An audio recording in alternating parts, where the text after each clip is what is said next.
ආයුබෝවන්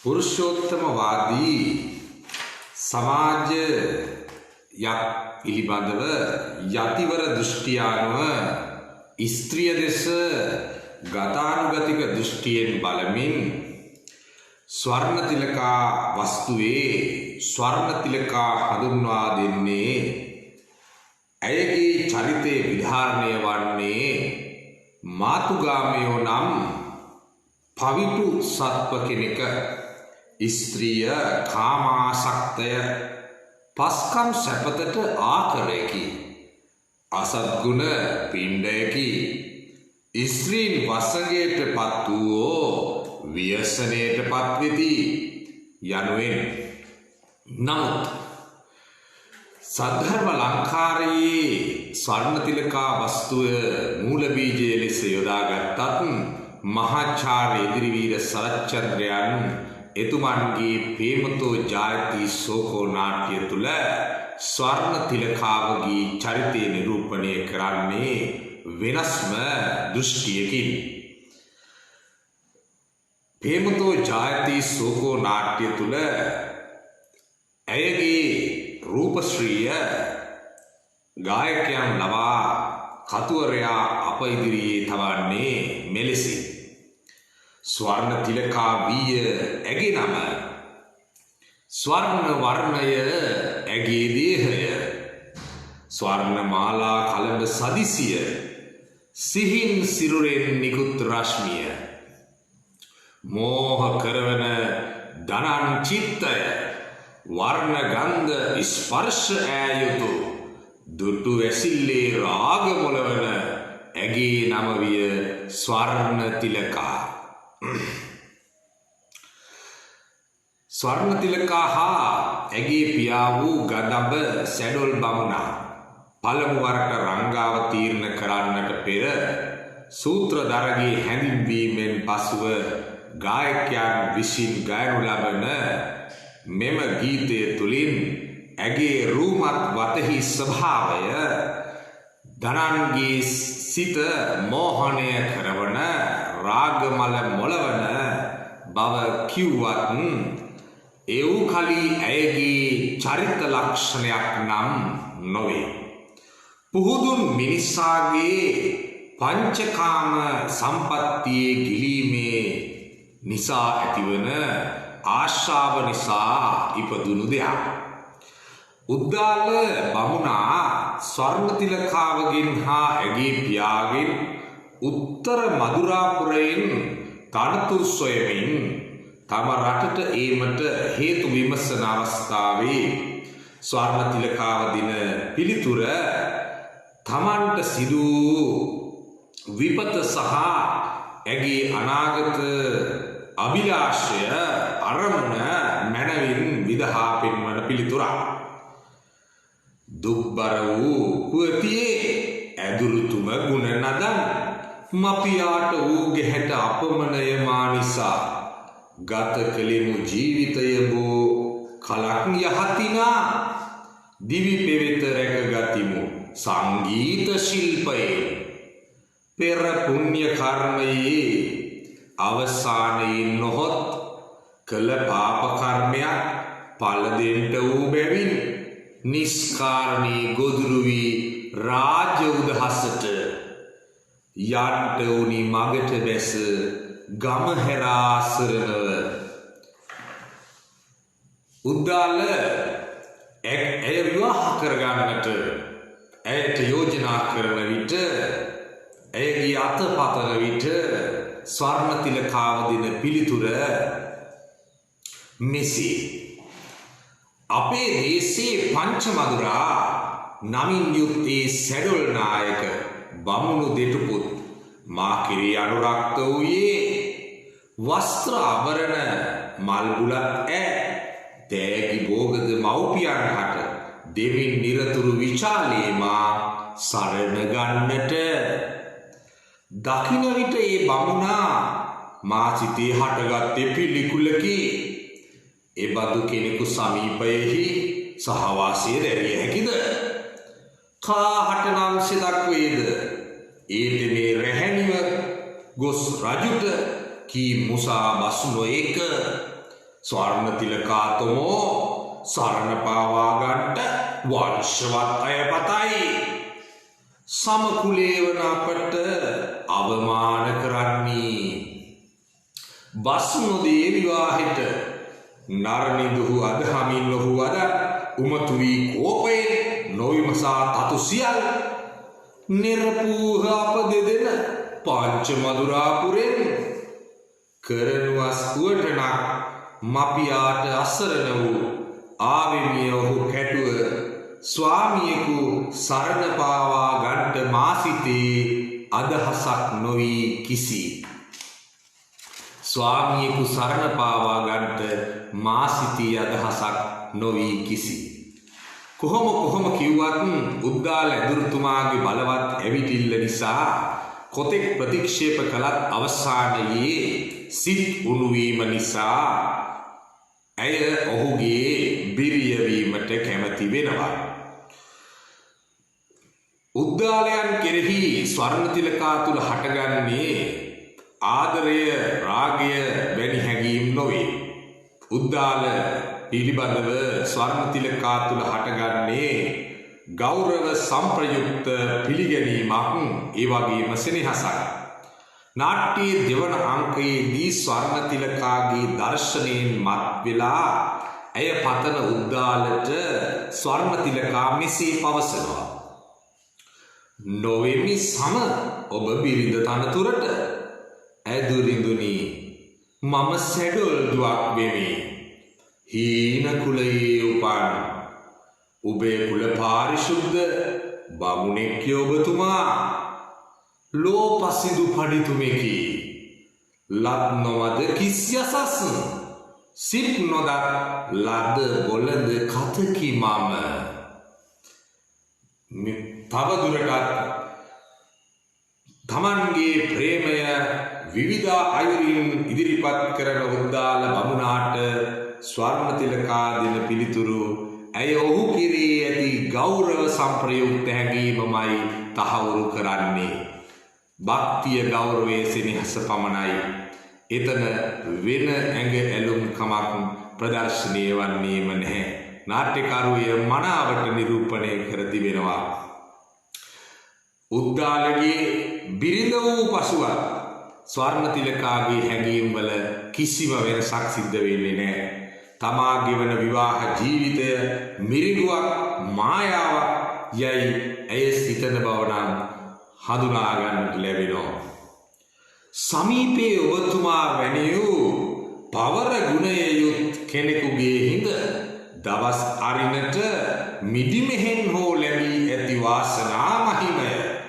සිහිනකින් දෝ විඳින්නේ මා සිහිනකින් දෝ විඳින්නේ මා සැබෑවක් යයි සිතිය නොහැකිය යනුවෙන් ඇය පවසනවා. ඇයට ඉවෙන් වගේ ශිෂ්‍යයන්ගේ සිත් හසර දැනෙනවා. උද්දාලගේ ශිෂ්‍යයන්ගේ සිත් හසර දැනෙන්න පටන් ගන්න. මුදු මොලක් තරුණ සිත් සුළු දෙයින් වුවත් කලකිරෙන නිසා ඔවුන් හට ශිල්ප දෙන්නට නොපමාව යන්නේයි ඇය උද්දාල ඇදුරුතුමාට ආයාචනා කර සිටිනවා. මෙහිදී උද්දාල බොළඳ ලෙස ස්වර්ණතිලකා දෙසට ඇඟිලි දිගු කරනවා. ආදරය හමුවේ බොළඳ වූ උද්දාල බොළඳ ලපටි ලාමක ලදරුවෙක්ගේ සිතුවිලි මවාපානවා. මායවන්ට කැමතිද ඔබ? නිරතුරු ඇවටිලි කරන්නේ අරුචිවීද මා ඔබහට සාර මසක් නොයන තුරුම. බොළඳ ලෙස ස්වර්ණතිලකාට ඇඟිලි දිගු කරනවා. ස්වර්ණතිලකා අසරණයි. උද්දාලට කියනවා ස්වර්ණතිලකා ඇදුරුතුමනි යන්න ඔබ ඔබේ ශිෂ්‍යයන්ට උගන්වන්න. මාස 4ක් තිස්සේම ඔබ ගියේ නැහැ ඔවුන්ට උගන්වන්න. ඒ වෙලාවේ උද්දාල දෙන පිළිතුර කුමටද මා අමතන්නේ? ඇදුරුතුමා යන පදයෙන් නොවෙමිද මම ඔබ සැමියා ඔබගෙන් පෙම් බසක් පතන. ඇයි මට ඇදුරුතුමා කියලා අමතන්නේ? මම ඔබේ සැමියා නෙමෙයිද? ඔබේ සෙනෙහස පතන. එයට ස්වර්ණ තිලකාව දෙන පිළිතුර ඇයගේ අහිංසක බව හා සිතේ ස්වභාවය මැනවින් හෙළි කරන නිරූපණය කරන පිළිතුරක් ලෙස ප්‍රේමතෝ ජායති සෝකෝ නාට්‍ය තුල සරච්චන්ද්‍රයන් විදහා දක්වනවා. ඇදුරුතුමා වන්න මාගේ නුදුන් නමුත් ශිල්ප ශාස්ත්‍ර ජීවිතයේ ගිරි දුර්ගය නගින්ට අත්වැලක් වන්න. ඇදුරුතුමා වන්න මගේ නුදුන් නමුත් ශිල්ප ශාස්ත්‍ර ජීවිතයේ ගිරි දුර්ගය නගින්ට අත්වැලක් වන්න. මහට දෙන්න ගුරු උපදෙස් වියෝ වෙතත් මා ඔබගෙන් නිරන්තරව සිහියට එන සමීපයෙන් ඉවත් නොවි දුකටත් සැපටත් දෙකටම නොහරින හිත මිතුරෙකුසේ. උද්දාලට ඇයගෙන් මොහොතක් හෝ වෙන්වීම දුකක්. රාජ්‍ය සේවය කරන විට හෝ සිසුන් මැදහිඳ ශිල්ප දෙන කල ආදී වශයෙන් නාට්‍ය තුලේ මනාව නිරූපණය කරනවා උද්දාලගේ මුවින් පිටවන වද. උද්දාල බමුණා ස්වර්ණ තිලකාවගේ ඇවටිල්ල නිසා පළමු රාජ්‍ය සේවයට ගොස් දෙවනුව සිසුන් හමුවට යාමට කැමති වෙනවා. ඔහු ඉවත්ව යන්නේ මෙසේ කියමින් හුදකලාව සිටිය හැකිද? පාළු බවක් නොමදැනේද? ළඟ නැති විට මෙවලසමා. එවිට ස්වර්ණ තිලකා කියන්නේ සිසුන් තිදෙනෙක් නිතර හැසිරෙති. පාසලෙහි හා අවට පෙදෙසි. සිසුන් තිදෙනෙක් නිතර හැසිරෙති පාසලේ හා අවට පෙදෙසි. මෙසේ කිව්වත් උද්දාල ඒ ශිෂ්‍යයන් කෙරෙහි ඇත්තේ ඉතාලෙන් ශිෂ්‍යයන් කෙරෙහි ඇත්තේ ඉතා විශ්වාසයක්. ශිෂ්‍යයන් තමාට ඉතා ලෙන්ගතු තමා කෙරේ බැතිසිතින් යුත් අය බව රකිතිය වූ ඔබ නොයනතුරුමා යනුවෙන් පැවසීමෙන් එය පැහැදිලි වෙනවා. ඒත් අවසානයේ සිදුව ඇත්තේ වෙනස්ම දෙයක්. මේ බව ගායක පිරිස ඉඟි කරන්නේ දාර්ශනික සිදුවිල්ලක් සමාජගත කරමින්. හැමදාම ලෝ දහම එක ලෙසම පවතීද? කිසි කලක නැතිවේද බිඳක්වත් එහි වෙනස? කිසි කලක නැතිවේද බිඳක්වත් එහි වෙනස?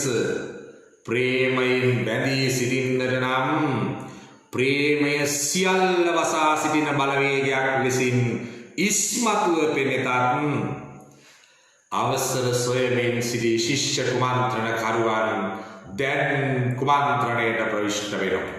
ස්වර්ණ තිලකාව රුදුරු මරණයකට පත් කරන්නේ ශිෂ්‍යයාගේ කුමන්ත්‍රණය නිසා. මොලෑතාගේ පහර දීම මගින් ගායකයන්ගේ මුවට නංවා ඇති අවසරය දුටු ඇතරුවා විත් මොලෑතා රාපුවා එව්යේ යන ගීතයෙන් ඇත් පහරට ලක් වෙලා මොලකැටි සිරුර සුණු විසුණු කොට දමා පොළොව වැළඳගෙන එලෙසම වැතිරී වුණ ආකාරය නාට්‍ය තුල නිරූපණය කරනවා. සමාජ පණිවිඩයක් සමාජගත කරනවා. ඇය මහ පොළොවේ වැටි දුක්බර විලාපයෙන් මහ පොළොව බදාගෙන ඉල්ලන්නේ මොකක්ද? මහ පොළොවෙන් යදිනා ලෙස පිහිටා සිත්පිත් නැති මිනිහාගෙන් නොලැබුණු මහ පොළොවෙන් යදිනවා පිහිටක් මේ සිත්පිත් නැති මිනිස්සුන්ගෙන් නොලැබිච්ච මහ පොළොවෙන් යදිනා ලෙස පිහිටක් සිත්පිත් නැති මිනිහාගෙන් නොලැබුණු ස්වභාව ධර්මයෙන් යුක්තිය සාධාරණය ඉල්ලනවා අය මිනිසාගෙන් නොලැබුණු ස්වර්ණ තිලකාව මරණ මංචකී අවසන් හුස්ම හෙලද්දී ස්වභාව ධර්මයෙන් පිහිටා අයද සිටියා මහ පොළොව බදාගෙන කියලා කියමින් ස්වර්ණ තිලකා කෙරෙහි අතිශය භාවාතිශය සංවේග කර සානුකම්පිත දෘෂ්ටියකින් ඇය අහිංසකයි ස්වර්ණතිලකා පව් කියන ආකල්පය ප්‍රේක්ෂකයාගේ ජනහදවත් ගත කරන්නට ප්‍රේමතු ජායති සෝකෝ නාට්‍ය නිර්මාණය කළ එදිරිවීර සරච්චන්ද්‍රට හැකි වෙනවා එය නව දෘෂ්ටිවාදයක් සමාජගත කිරීමක්. ඇය අහිංසකයි. ඇය ඉතා වේදනාකාරී අවසානයකට මුහුණ දුන්න තැනැත්තියක්. මට මේ විචාරය අවසන් කරන්නට පෙර මතක් වෙනවා පැරණි ගීයක්. තිලකාවි මගේ ප්‍රේමලොවේ බැඳ ජය කෙහෙලි ඔබ වන්න ප්‍රියේ මේ උද්දාලගේ මනමාලි. බම්බුව තමයි.